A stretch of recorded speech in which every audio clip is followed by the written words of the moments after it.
Isang makasaysayang araw po sa ating lahat.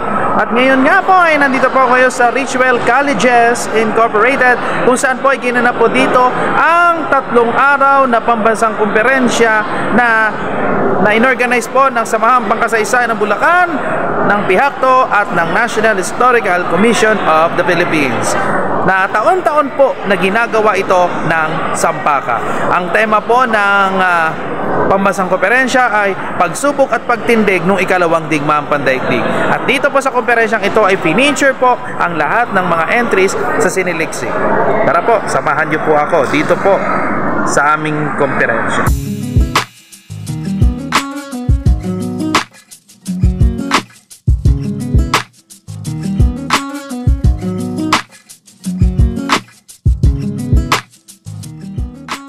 Sa likuran ko ang ilan sa mga saya o yung mga damit. Ang ito po sa baba, ito po yung mga pieces of wood na ito po yung makikita sa bahay na pula, na kahapon po ay inilahad po ni Sir Andrew, na ito po yung mga natitirang mga pieces of wood na galing po sa bahay na pula, na sinasabi po dito na halos ito po yung pinabayaan na.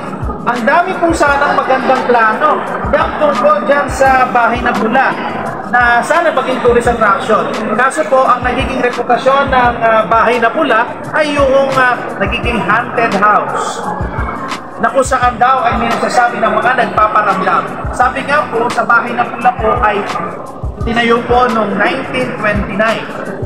At sa bahay na pula din po, dinala po at dito po inabuso ang mga kababaihan na tinatawag po nating comfort women. Na kahapon po sa dokumentaryo po ay napanood namin na pabata po ng pabata ang dinala sa bahay na pula. At yung iba sa kanila, ilang araw lang na natili sa loob ng bahay na pula. At yung iba, linggo ang inabot bago sila makalabas o makawala sa bahay na pula.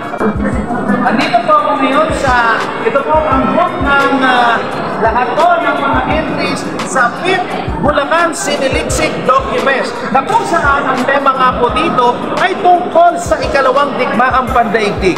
Kagaya na lamang po ng example na itong kanina po ay napanood po namin ang March of Death. Akala ko po syempre pag sinabi nating March of Death, dahil binaliktad lang ang salita, alam nating Death March.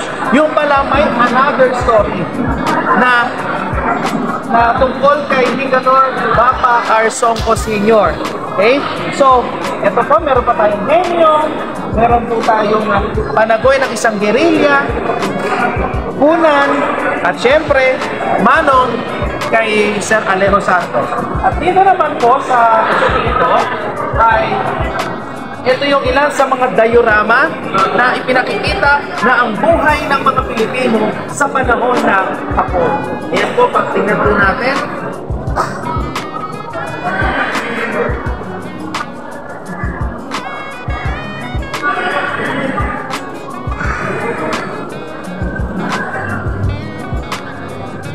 So, nakapangalan po dito ay si Sheila Gatchalian.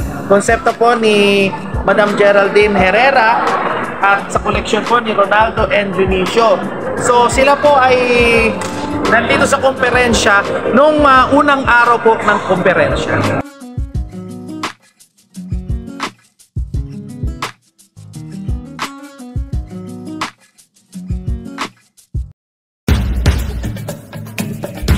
Yan po, at nasaksihan nyo po ang 3 araw ng pambansang komperensya sa Bulacan na inorganize po na Sampaka sa mga pangkasaysayan ng Bulacan, NHCP at Provincial Government ng Bulacan.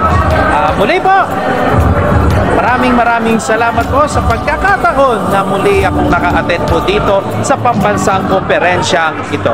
Muli po, at yan po ang history natin sa araw na ito, ang hindi lumingaw sa pinanggalingan na Steve Lecyon.